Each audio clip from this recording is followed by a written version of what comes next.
I'm Mr. Ryan. Me and Mr. A are going to teach you about punting in football. It's important because it's a field position battle, trying to put the other team at the biggest disadvantage possible.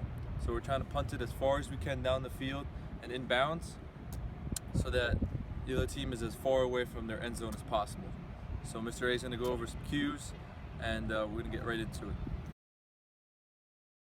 All right, good morning. My name's Mr. A. We're going to go over punting. We're going to first have the laces up. We have the laces up when we kick because we want to have a clean surface area, and we also want to create a spiral. A spiral will help the ball go farther. So first step, laces up. Second cue is we're going to step with your non-dominant foot. That's where you're going to plant. You want it firm, so you have a lot of power behind it. So we're going to have our foot here.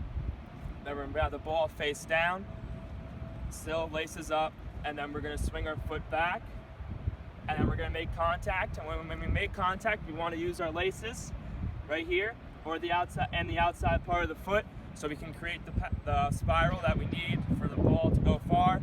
And then remember to follow through. When you follow through, that helps with power. So remember, laces up, non-dominant, firm foot.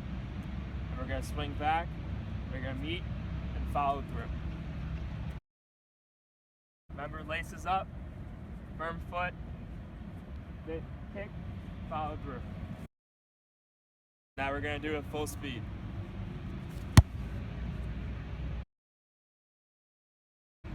For our first task, we're going to be practicing on making sure all our cues and mechanics are perfect.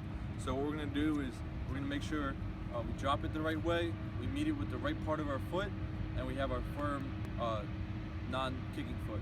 We're just going to catch the ball with their foot. We're not going to kick the ball.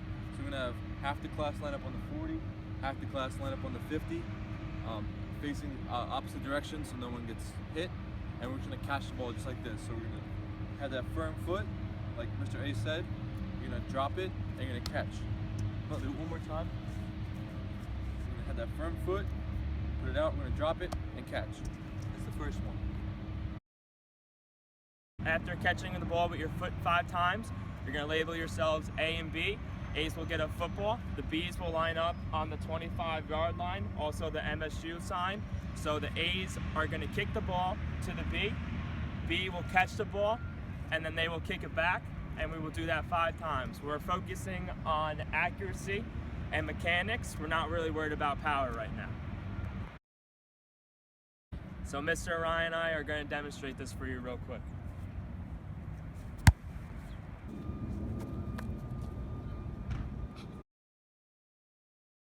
So now after doing that 5 times of just not working on power, just on accuracy, we're going to now work on power. We're going to implement power. So what you're going to do is you're going to you're going to stay at the 40. Your partner's going to move down to the 10-yard line, and you're going to do the same thing. You're going to punt it to them, and they're going to catch it and punt it back to you. But now you want to really focus on power, so you want to make sure your non-kicking foot is firm, and you drive with your kicking leg. Make sure you hit it with your laces, what Mr. A said, and just make sure you try to get it to your teammate as close as possible. Now I'm going to punt it to Mr. A to the 10-yard line.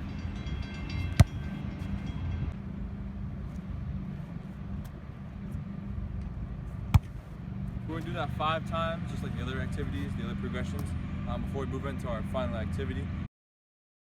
The final learning activity, we're going to have the students line up on the 50.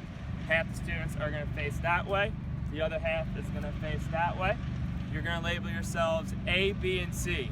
We're also going to need 2 balls. A is going to kick the ball down the field. B will be retrieving.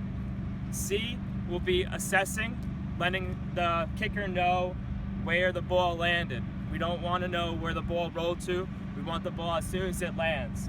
So A will kick, B will receive, C will assess, and then we will switch by A moving to B, B moving to C, C moving to A.